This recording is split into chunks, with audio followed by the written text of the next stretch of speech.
नमस्कार दोस्तों। Stock specific learning में आजकल हम लोग बात कर रहे हैं एयरलाइंस वाली कंपनी के बारे में। और एयरलाइंस वाली कंपनी में जो बीएसई के ऊपर इंडस्ट्रीज के ऊपर लिस्टेड है, उसमें एक कंपनी का नाम है global Vectra helicopters limited. Vectra helicopters, इसके बारे में हम जानने की प्रयास करेंगे तो किसके स्टॉक में मार्केट में क्या रेंज की प्रैक्टिकल कॉल ऑप्शन के हिसाब से चल रही है। ये कंपनी के पास हेलीकॉप्टर्स के क्या क्या चीज़ें हेलीकॉप्टर्स देती है, या हेलीकॉप्टर की सर्विस करती है, हेलीकॉप्टर चलाती है, इसका भी जानने का प्रयास करेंगे। इसका शेयर होल्डिंग पैटर्न को समझने का प्रयास करेंगे। क्या यहाँ पे डीआई और एफआई का क्या रिएक्शंस है, साथ में जानने की हाईलाइट की बात करेंगे। यहाँ पे टेक्निकल ट्रेंड में जिस तरह से स्विंग काम किया है कुछ दिनों से, उसके बाद जैसे जिस तरह से स्विंग करता है ऐसे स्लिप करता है। अक्सर आजकल नया ट्रेंड चला है स्विंग ट्रेडिंग का। तो मैंने देखा यहाँ पे स्विंग ट्रेडिंग तो हुआ यहाँ पे, लेकिन उसके बाद जो स्विंग के बाद स्लिप ट्रेडिंग होती है, तो स्लिप ट्रेडिंग का भी एक समझना चाहिए। स्लिप ट्रेडिंग क्या होता है, यहाँ पे गिरावट ही गिरावट देखने को मिली। और इसकी लेटेस्ट अपडेट की बात करूँ तो अभी तक इसमें दिसंबर तक का लेटेस्ट अपडेटेड है, जिसमें कि वाई ओ वाई के हिसाब से करीब 18% के आसपास का अपसाइड देखने को मिला था सेल्स में। पहले जानते हैं इस कंपनी के वेबसाइट्स पे क्या है इस कंपनी का, जो कि कहती है ग्लोबल वेक्ट्रा हेलीकॉप्टर्स, और ये हेलीकॉप्टर सर्विस प्रोवाइड देती है। कहती है customer focus precision patience for the flying. और इसके पास देखूँ तो क्या निकल के आते हैं, GVH L8 at the glance करीब करीब 24 साल का एक्सपीरियंस है, और नियरली आवर ऑफ फ्लॉन जो फ्लॉन है करीब 2,60,000 प्लस है। पैसेंजर्स फ्लोर करीब 4.6 मिलियन के आसपास है। Number of opening operating wage जो है 10 प्लस है।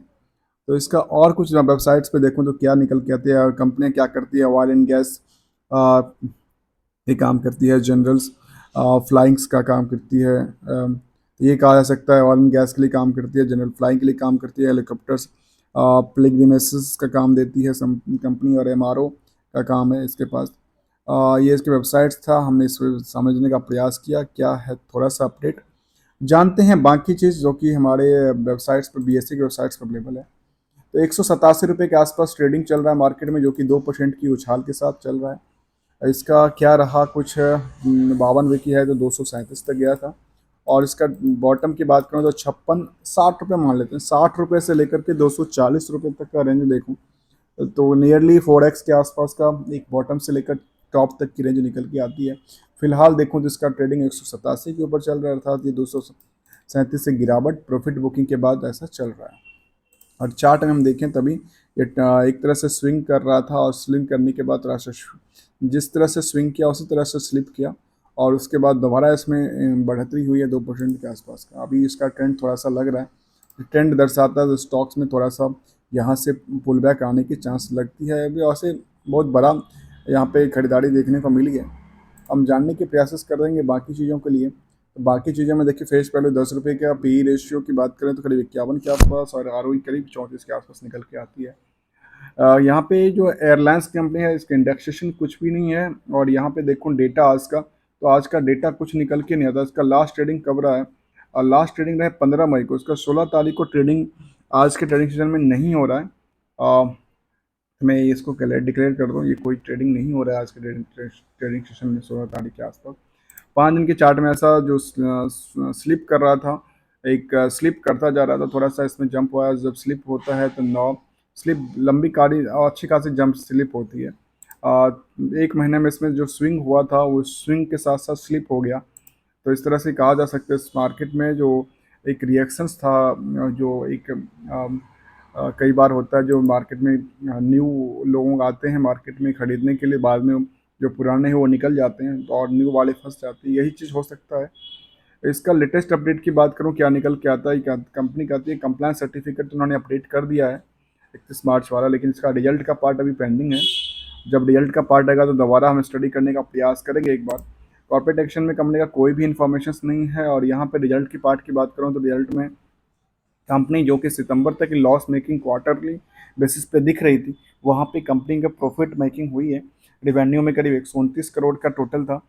नेट प्रॉफिट करीब जो लॉस था करीब 6 करोड़ के आसपास, 7 करोड़ के आसपास, वो प्रॉफिट में कन्वर्ट हुआ है, या क्वार्टरली कन्वर्ट है। तो ईयर टू ईयर का हम देखेंगे तो कितना परसेंटेज होता है वो भी हम चेक करने का प्रयास करेंगे। ऑपरेटिंग प्रॉफिट मार्जिन देखें तो करीब 23% के आसपास इंक्रीज किया है, जो कि एक अच्छी खबर होती है। यहाँ पे प्रॉफिट एक लॉस मेकिंग थी, वहाँ पे थोड़ा सा प्रॉफिट हुआ। इसका कंसोलिडेटेड डेटा की बात करें तो क्या निकल के आती है, कंसोलिडेटेड डेटा के बेसिस पे देखो, जिसका नाम है ग्लोबल वेस्ट्रा। इसका एक ही डेटा है जिसको स्टैंडअलोन कहे कंसोलिडेटेड डेटा के। इसका एक हिसाब से देखें तो कंपनी का 129 करोड़ का जो टोटल सेल्स हुआ है, जिसको यदि मैं पिछले 2020 से लेकर के आज तक का डेटा को देखूं तो ये निकल के आता है कंपनी अभी फिलहाल टॉप टू टॉप सेल्स पे काम कर रही है। इसकी जो रिवेन्यू है टॉप टू टॉप पे इंक्रीज हुआ है। इसकी वजह से एक्सपेंसेस भी सेम इंक्रीज किया हो, बिल्कुल हुआ है, क्योंकि इससे पहले इंक्रीज जो हुआ था उससे 105 करोड़ के आसपास का एक्सपेंसेस रहा। लेकिन ऑपरेटिंग प्रॉफिट की देखें ना, ऑपरेटिंग प्रॉफिट मार्जिन जहाँ 21% के आसपास निकल के आती है, वो काफ़ी बेहतर रहा। इससे पहले इसमें 26% का भी आ चुका है। लेकिन फिलहाल यहाँ पे देखने को मिला कई बार होता है। नेट प्रॉफिट की बात करूँ तो नेट प्रॉफिट में जहाँ पे कंपनी ने लॉस बैक टू बैक में, इसको यदि पिछले 4 साल का हिस्टोरिकल डेटा देखूँ तो एक क्वार्टर टू क्वार्टर में हमेशा लॉस ही देखने को मिली है। वहाँ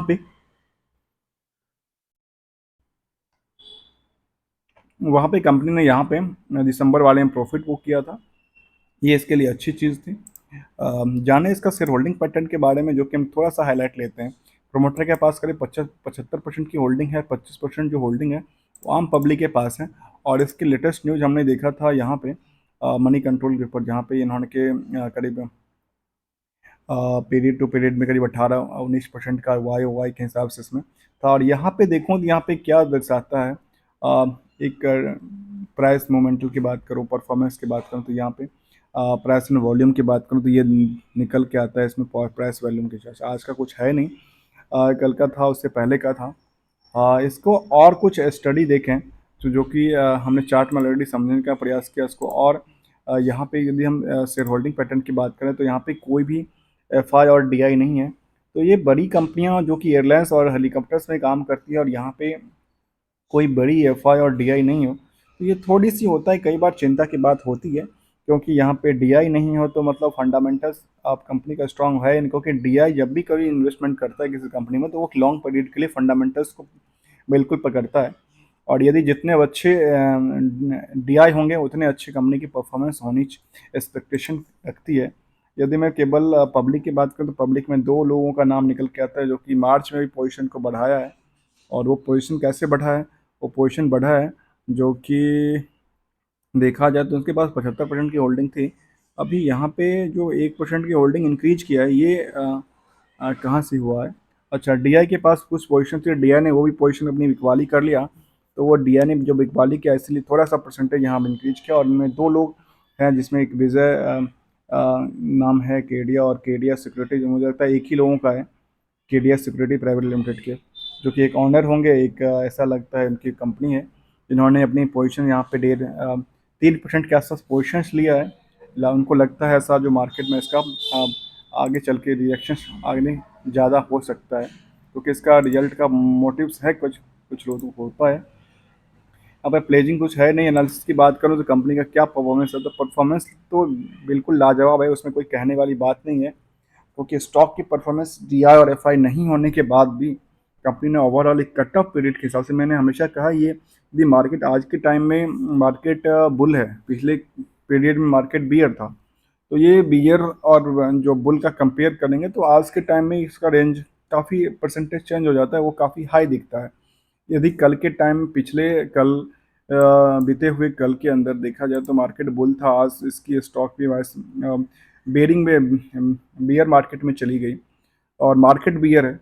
तो ये दो दो तीन तरह से कंपेयर किया जा सकता है किसी भी स्टॉक को। यदि मार्केट में सेंसेक्स का रेंज या मार्केट की जिस सेक्टर की कंपनियां हैं उसका इंडेक्सेशन किस तरह से निकल के आता है, और उसका परसेंटेज देखो तो 10 सालों में 1000% का जंप हो चुका है, 5 सालों में 195% का जंप, 3 सालों में 354% का जंप, 2 सालों में 316%। हिसाब से देखें तो परसेंटेज काफ़ी मोमेंटल हुआ है। 1 साल में 236% जंप, 6 महीना में 100% जंप कर चुका है। और अभी रिसेंटली इसको देखा जाए तो इसमें 3 महीने में 50% जंप, 1 महीने में करीब 10% के आसपास जंप हो चुका है। यहाँ पे एक पॉजिटिवली ये बन रहा है, जब भी स्टॉक ने जब स्विंग लिया था तो स्विंग के बाद ये बैक टू बैक इसमें जंप देखने को मिली। और स्विंग ट्रेडिंग के बाद इसमें स्लिप ट्रेडिंग हुई, और स्लिप ट्रेडिंग के बाद थोड़ा सा दोबारा इसमें अभी देखने को मिलता है जो स्टॉक है, दोबारा थोड़ा सा स्टेबिलिटी बना रहा है। यदि उसके चार्ट को ऐसे एक फिगर आउट करूँ यहाँ से, तो इस तरह से इसमें जो है वो स्विंग करता है, और स्विंग करने के बाद की बात करूँ तो स्विंग करने के बाद ये स्लिप करता है, और स्लिप करने के बाद जो है वो एक तरह से ये कहा जा सकता है यहाँ पे थोड़ा सा स्लिप करने के बाद थोड़ा सा स्लिटी बना रहा है इस रेशियो के हिसाब से। इसका हिसाब से ये है यहाँ पे आगे का मोमेंटल जो है एट्रैक्टिव आने की चांस लगता है यहाँ पे। तो हम बात कर रहे थे ग्लोबल्स वस्तारा, जो कि हेलीकॉप्टर्स वाली कंपनी थी, इसके बारे में। इसका लेटेस्ट देखें पीयर्स कंपनी के बारे में, जो कि यहाँ पे निकल के आता है। उसके पीयर्स में देखूँ तो निकल के आता है इंडिगो का नाम आता है, स्पाइस जेट का नाम आता है, और ताल इंटरप्राइजेस कंपनी, कुछ पे हमने स्टडी किया हुआ है, कुछ पे पेंडिंग है। इन सभी कंपनियों में डिविडेंड का जो पार्ट रहा है वो किसी में नहीं है, केवल ताल इंटरप्राइजेज में थोड़ा सा पार्ट रहा है, जो कि परसेंटेज देखो तो 0.86% के आसपास डिविडेंड यील्ड की बात करती है। बाकी किसी कंपनी में ऐसा दिखा नहीं दोस्तों।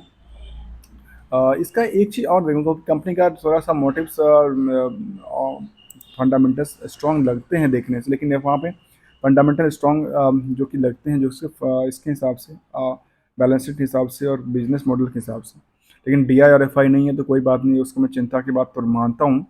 अब यहाँ पे यदि मैं प्रॉफिट एक ईयर टू ईयर का देखा जाए, तो ईयर टू ईयर में कंपनी का जो प्रॉफिट रहा है मार्च 23 तक का डेटा में 411 करोड़ से पहले 300, तो उसका ओवरऑल प्रॉफिट के पार्ट देखा तो प्रॉफिट के पार्ट में जो है करीब 11 करोड़ का नुकसान, 3 करोड़ से पहले 20 करोड़। तो यहाँ पे कंपनी ने नुकसान दर्ज किया टोटल ओवरऑल।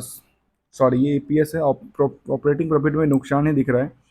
ऑपरेटिंग प्रॉफिट भी नुकसान था कंपनी का। अभी ऐसा एक्सपेक्टेशन हो सकती है जो मार्केट में थोड़ा सा एट्रैक्टिव आने की उम्मीद करते हैं। मार्च जो 24 का रिजल्ट आएगा उसके बाद दोबारा कंपेयर करेंगे, मिलेगा मौका। तो इसका जो सब्सिडरी, यहाँ पे सब्सिडरी नहीं, यहाँ का जो इसका जो नाम निकल के आती है पीयर्स कंपनी में, जिसमें इंडिको ने ऑलरेडी किया है स्टडी, स्पाइस जेट और जेट एयरवेज हमारी प्ले लिस्ट में अवेलेबल हैं। आप जा कर के इसको भी स्टडी कर सकते हैं। Thank you so much for joining here. हम यहाँ पे चार्ट में एक चीज़ यहाँ पे देखूँ, चार्ट को केवल 6 महीने के चार्ट को लूँ और यहाँ पे 200 डे या 50 डे का मार्केट देखूँ, तो ये काफ़ी अट्रैक्टिव मूवमेंट पे चल रही है कंपनी। इससे अभी जो साइड वेज है वो काफ़ी, मैंने जो चार्ट बनाया था उसी बेसिस पे अभी यहाँ से दोबारा मोमेंटल की तरफ रवाना होने वाली लगती है। तो कोई रिकमेंडेशन नहीं है किसी स्टॉक के प्रति जो कि खरीदने और बेचने के लिए। Thank you so much for joining here. हम बात कर रहे थे ग्लोबल विस्तारा हेलीकॉप्टर्स के बारे में।